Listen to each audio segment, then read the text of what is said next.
Dismembers. Today is a follow-up to episode 6, the one where we talked about the lack of DNA processing for missing persons cases in Oregon. If you haven't heard episode 6 yet, we understand life gets in the way of listening to podcasts sometimes. Hey, head over to Meet Me at the Morgue on one of our platforms and go listen.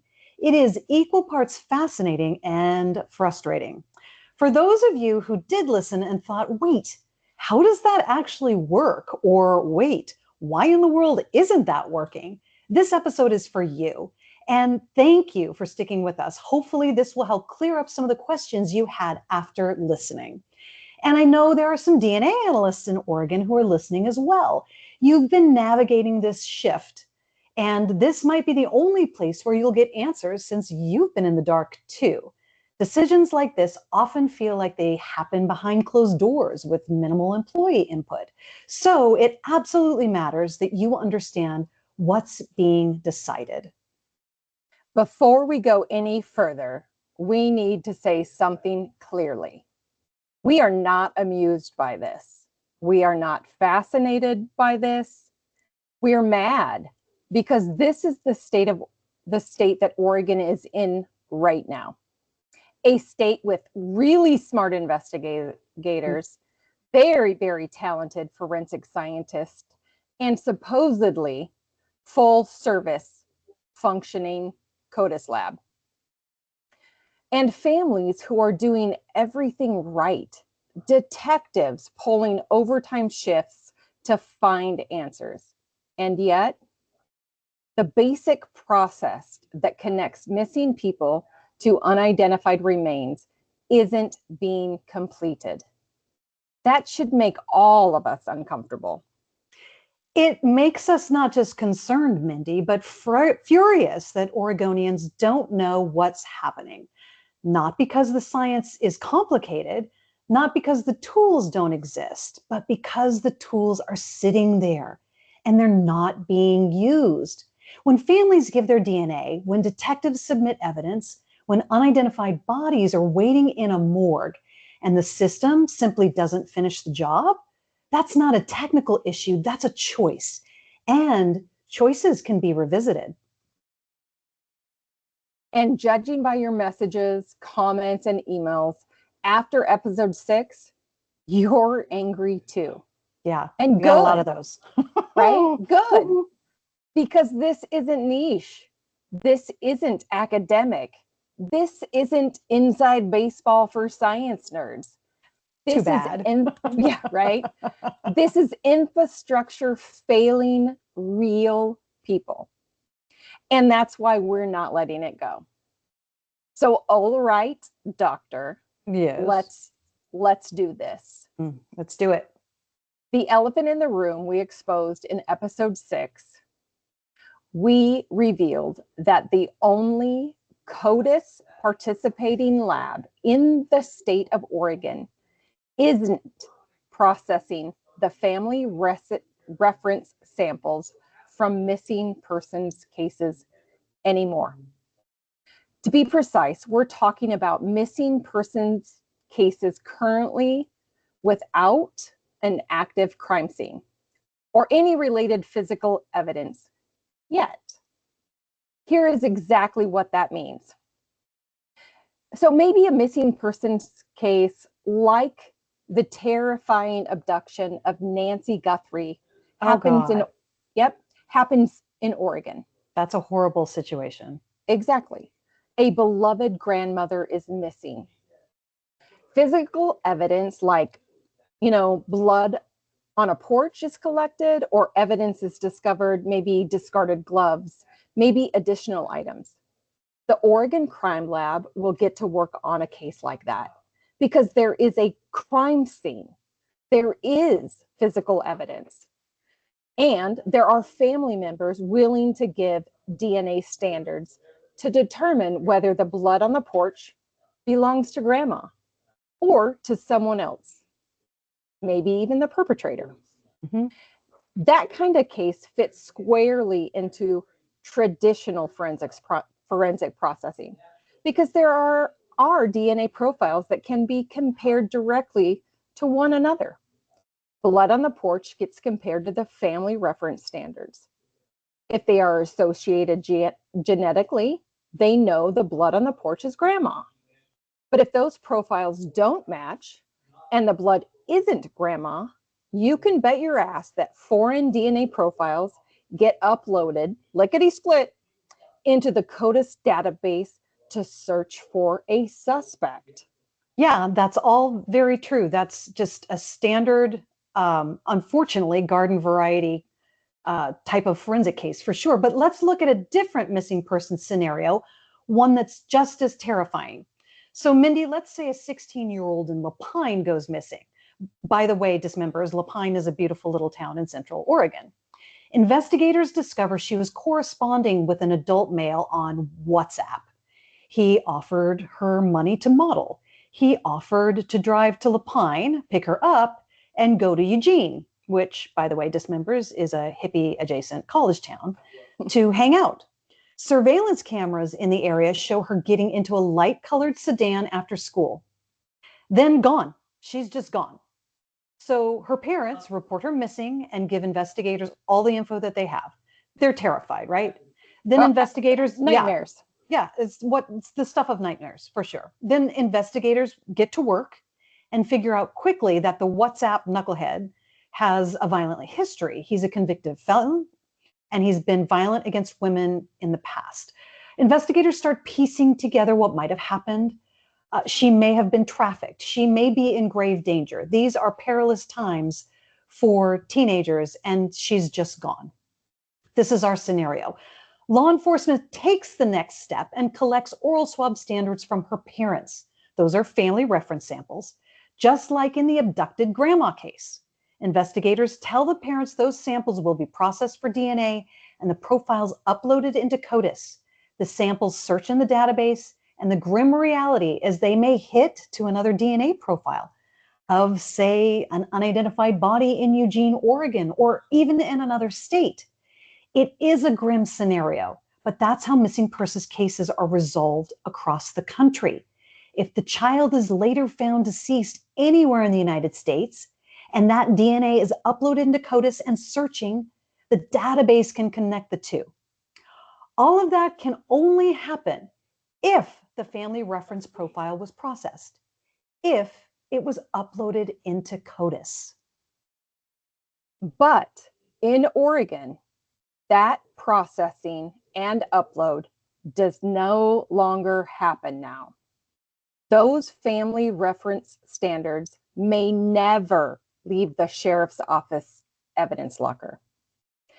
And that's not dramatic language. That's procedural reality. Let's pause right here, because this kind of situation happens more often than people realize. People disappear. Investigators investigate. Unidentified bodies are found in Oregon and in other states. Codis is designed to bridge that gap, but only if both sides participate. If the reference profile isn't uploaded, there is absolutely nothing to search against and to get that hit. Utah can't fix Oregon's lack of commitment to upload these family reference standards. South Carolina can't fix it. The FBI can't fix it. Codis compares what is entered. That's it. It doesn't guess what should have been, and it doesn't fill in the shortcomings. And I think this is where people get tripped up, because most of us grew up watching crime shows where the computer just magically connects everything.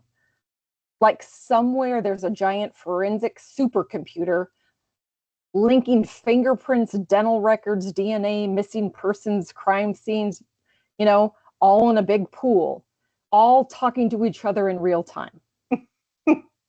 If only, Mindy. If only, yes. Yeah, so I'm sorry to tell you, but that system does exist, and it's called television. Right, exactly. Yeah. In reality, these systems were built at different times by different agencies for different purposes. Yeah. They don't automatically cross-reference magically on the back end. So unless someone intentionally enters the right information in the right place, nothing happens. I know. It's not magic. It is science, though. And that's the fact that nothing happens when we are complacent is the part that frustrates investigators the most, because they know the technology exists. They just need the infrastructure to actually use it. And so now we get to the biggest question every dismemberer ended up asking us after episode 6. And a lot of you reached out to us. We truly appreciate that. The question is why? Or more specifically, why not? Why doesn't the lab process these family reference standards like they would in a traditional crime scene case? Well, we asked the same question, and we were given several reasons by the leadership in Oregon's DNA unit.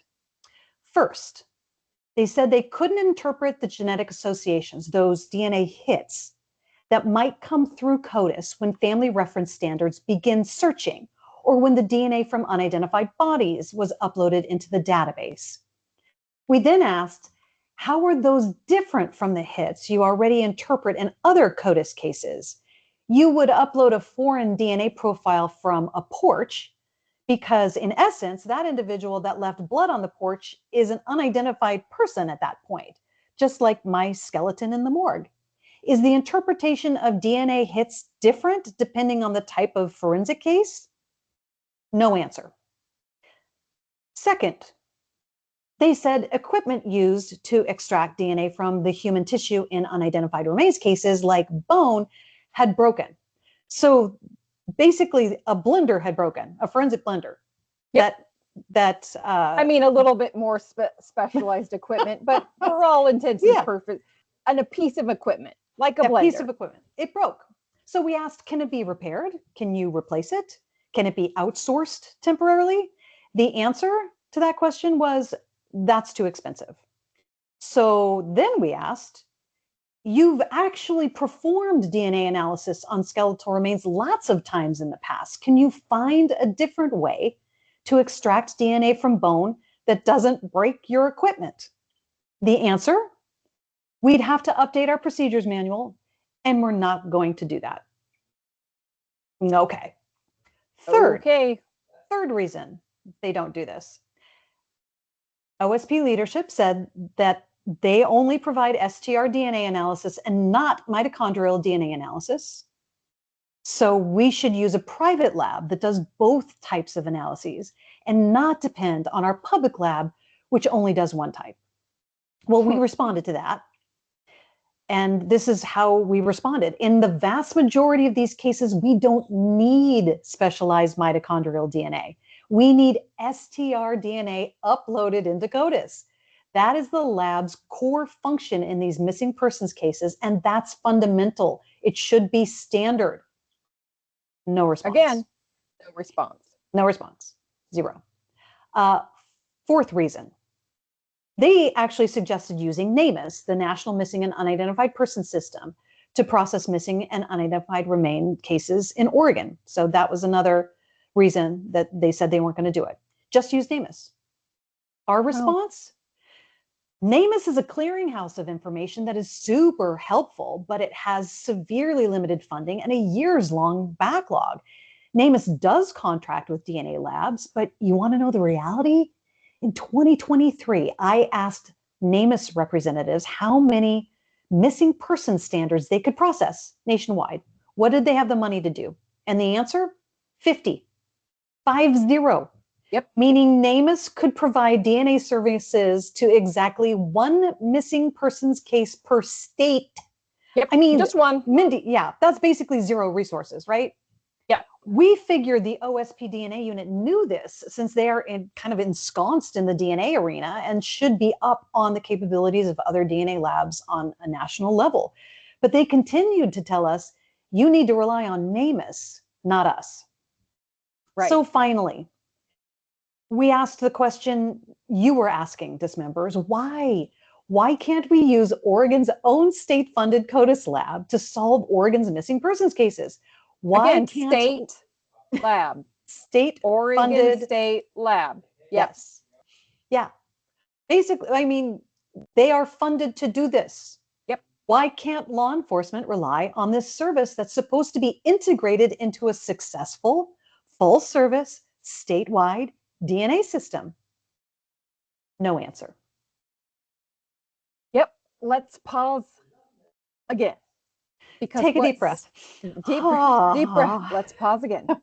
Because what stands out isn't just the answers, right? Isn't just the runaround, isn't just the no answer. It's the pattern. Every explanation redirected, responsibility somewhere else, equipment, training, interpretation, private labs, federal systems, but none explained why a Codis lab would stop uploading Codis eligible profiles. That's a good point. That's the disconnect for me. That is the disconnect. We were clear with what we requested. We were confused with the answers we got. And we can imagine we even did a little begging as cases lingered for months and families waited for answers. Their leadership didn't buy into any of it. Hard to swallow and very frustrating. And to be clear, we're not talking about advanced investigative genetic genealogy testing.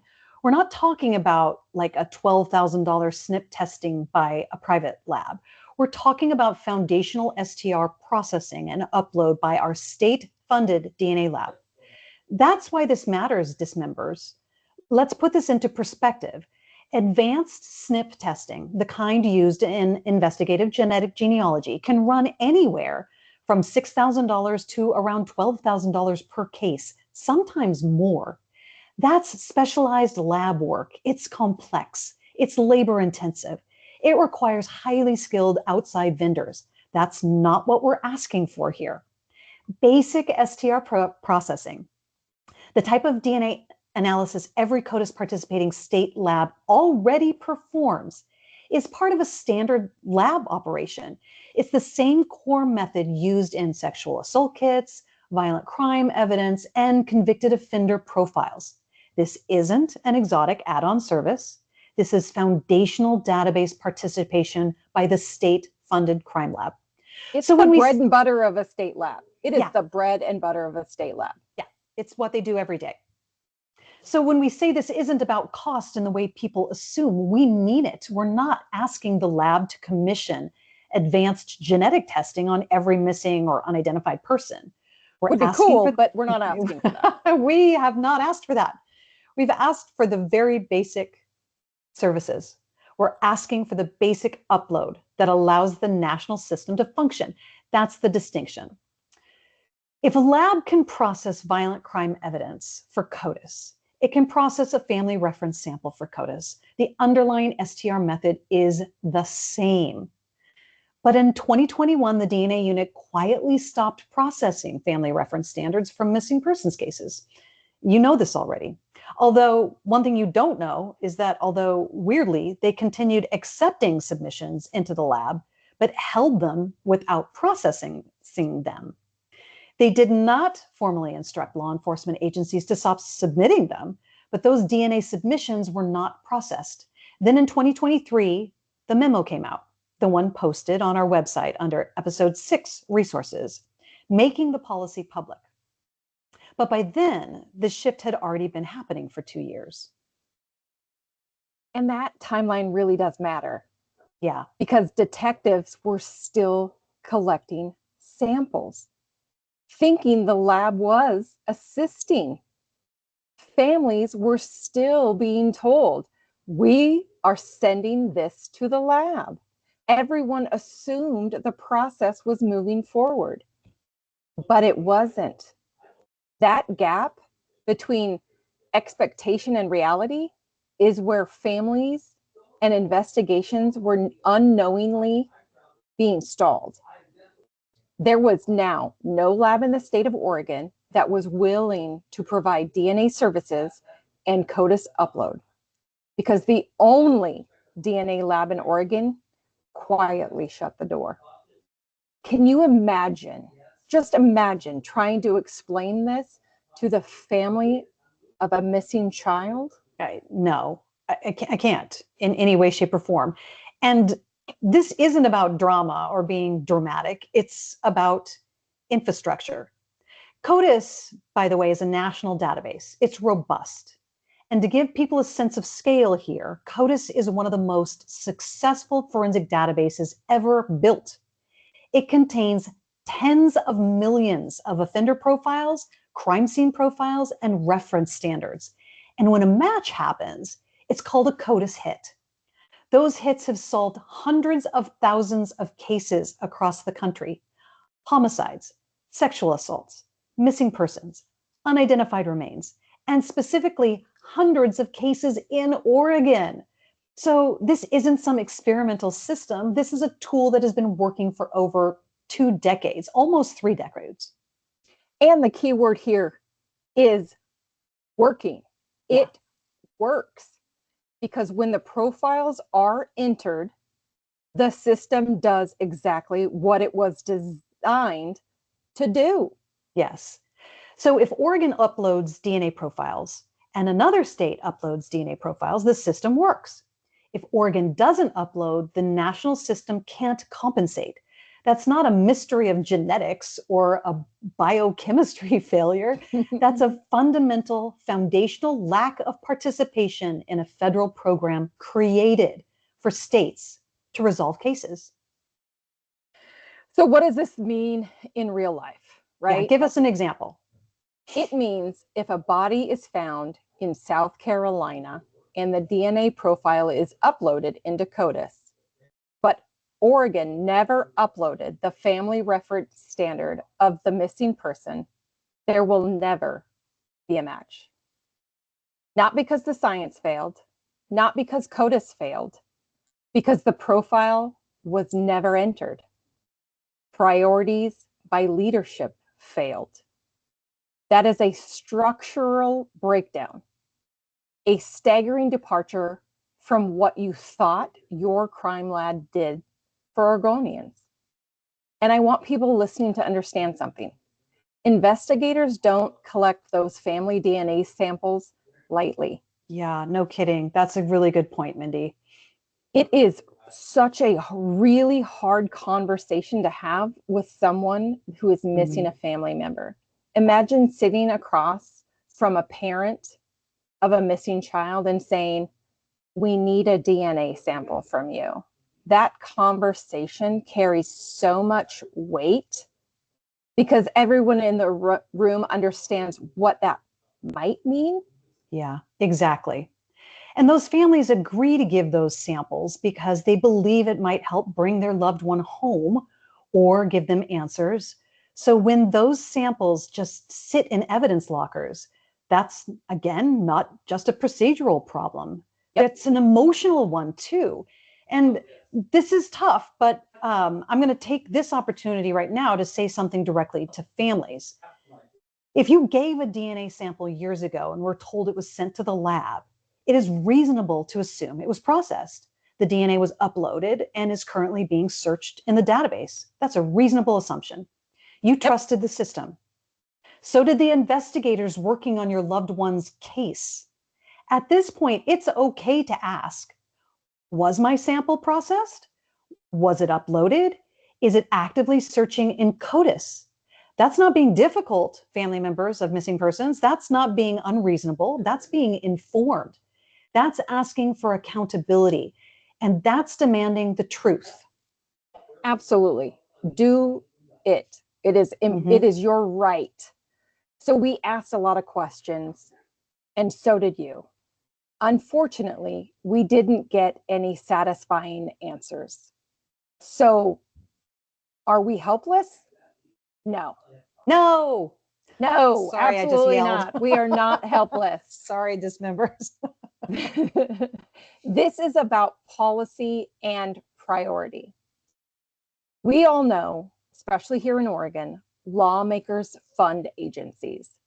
They write statutes. They revise statute language. They oversee infrastructure. They hold agencies accountable. They get leaders on the record during testimony in committee hearings, and then the light shines a little brighter on the issue. If the system needs clarification, restoration, or revision, that starts with awareness. So we made it easy for each and every one of you. Go to meetmeatthemorgue.org. Under episode 6, you will find A, the 2023 memo so you can read it for yourself. B, a draft letter template. C, a list of legislators. Copy, paste, send. It's in your hands. You don't need to be an expert. You just need to say this matters to you. You can even use your own words or your own experience, in fact. We encourage you to put your own words in that template. Make it personal. Make it matter. Because when voters understand infrastructure and their educated voices rise up in unison, infrastructure can change, policies can change, statutes can change. That's very true. The pressure can drive that change. Great point, Mindy. And behind every policy the DNA unit leadership removed, every procedure the people in charge discarded, every abandoned case sent back to an evidence locker is a person. These cases are about people, sons and daughters, husbands and wives, brothers and sisters. Mindy and I always circle back around to that very important point because that's the fact that matters the most. These people matter. Oregonians matter. Your missing loved one matters. The unknown souls in the morgue, they matter.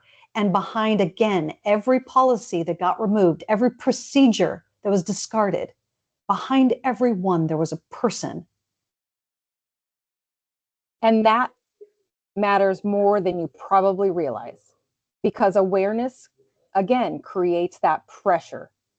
Pressure creates those conversations, and conversations create change. So if this episode hit you, if it frustrated you, if it made you just pause, don't just sit with it. Help us keep going. As always, like, follow, subscribe, comment, message us, tell us what you think, tell us what questions you still have, tell us if you've experienced this process firsthand. We want to know you're listening. We want to know that this matters to you too, because the more voices that are paying attention, the harder this is for them to ignore. That's so true. And I might add, Mindy, tell us if you use the template and emailed the lawmakers. We'd love to know if you went ahead and used our template and used those email contacts, because the more voices out there, the better. The harder this is going to be to ignore, just like Mindy said. Okay, Mindy, at this point, I do want to ask you, as you've been involved in educating the public and our law enforcement partners about missing persons for years, and we've talked a lot about what is not happening in Oregon in regards to these DNA samples and these family reference standards of missing persons. What do you think should happen with missing person family reference standards in Oregon? I want to get your take. So I would love to see accountability and a recommitment to these cases by the DNA unit. Yeah. First off, I would love to see the state lab start processing these specific cases again, obviously uploading the DNA profiles into Codis again, and taking an active role in assisting law enforcement around the state and their own OSP criminal division in resolving missing persons cases. This means never wavering or waffling again. This means dedication and accountability to the Oregonians they serve. By the way, this is exactly what we requested in our template letter, the ones our dismembers will use to contact Oregon lawmakers. We want to be consistent in this message. You know, it's okay when bumps in the road happen, but it's not okay when it's hidden from everyone and it's done in silence. Yeah. And that's not okay. So, okay, Nikki, same question. You've worked with unidentified remains for decades at the state medical examiner's office. So long. I mean, forever. What do you think should happen with unidentified decedent standards in Oregon? Because these are two very different things: samples from missing person cases and samples from unidentified dead people. Yeah, that's true. And that's a tough question because of all the pushback the DNA unit has given us at the medical examiner's office over the years. So, Mindy, there's a huge part of me that wants the state's only Codis lab to train their scientists, process these samples, and perform the analyses that they've done in the past for unidentified remains. But then again, I'm arguing for something I don't necessarily know I want to happen, because the OSP leadership told us they can't do it. OSP leadership told us they don't have the right equipment, they don't have the right training, and they made it very clear that these samples are too hard to extract. So I have the tendency to believe them. It's certainly not as if the scientists can't do it. Let's make that clear. These are high-functioning, highly competent DNA analysts. They're just doing the work their bosses tell them to do. And these samples are not among those cases. That's why I would ask the legislature to fund DNA services specifically for unidentified remains directly through the medical examiner division and remove the forensic DNA lab fully from the equation. Let the medical examiner division find a quality private lab to do the work and give them the funding to pull it off. The ME's office still needs to upload DNA profiles into Codis. If the OSP DNA unit won't do it, then let the medical examiner's office utilize dedicated funding and find a private lab that contracts with a Codis participating lab to get the job done right and in a timely manner. Families of missing kids and adults deserve an answer that doesn't take decades. And this seems like a convoluted solution to unidentified remains. One of the things that we could do is just demand that the OSP DNA unit do all of it. But again, when they tell us they're not good at something, I'm going to believe them. And thus, I think the medical examiner's division needs to have a private lab and the funding to do it. And again, dismembers, this is exactly what we request in our template letter, the ones that you will use to contact Oregon lawmakers. We want to be consistent in this message of what to do with missing persons cases, in contrast to what to do with unidentified remains cases. So really, in summary, we're not letting it go. And we hope you won't either, dismembers. If you made it through this episode, thank you. We know this isn't light. We know it's frustrating. We know it's uncomfortable. But, you know, uncomfortable conversations, like Mindy said, are often the ones that reveal a clear path at the end. And the fact that you're still here listening means you care. Okay, let's shake it off. We got all heavy again. I know. Again, which is okay. Dismembers wanted it. You guys wanted to hear the answer to the why question. Exactly. And in our the answer is we don't know. We don't know. No, everything's confusing sometimes. Yeah. And in our next episode, we are stepping away from policy and procedures and into the actual science. We are going to get nitty gritty with you and answer some more of your questions from our first ever morgue mailbag. Yay. Nerd alert. Nerd alert. So here are some of the questions. I'm so excited for the I know. nerd alert. I am kind of excited myself. So here Bring are some of the it on. questions. Some of the questions we'll tackle next time. Why can DNA work so quickly to resolve one case and fail in another? Great question. How do you choose which cold case gets advanced DNA? I think my neighbor asked that question, so we're going to answer that. Well, we will. How long can DNA actually survive? Ooh, great question. TV tells you one thing. Maybe TV, it's a different answer in reality. I'll give a little Easter egg. TV lies. So harsh, Mindy. I'm sorry. What happens when human remains decompose, and why does that make DNA harder to find? That's a fun one. Mm-hmm. We're going to explain it clearly and load your brain with all of the insider knowledge of a real forensic scientist. Because we all know knowledge is power, people. That's true. Yep. And exactly. And until then, Nikki, where are we going to meet up? You know, Mindy, let's meet at the exact same spot that we always meet up at because it's so comfortable at this point and dismembers come too. Mindy, meet me at the morgue.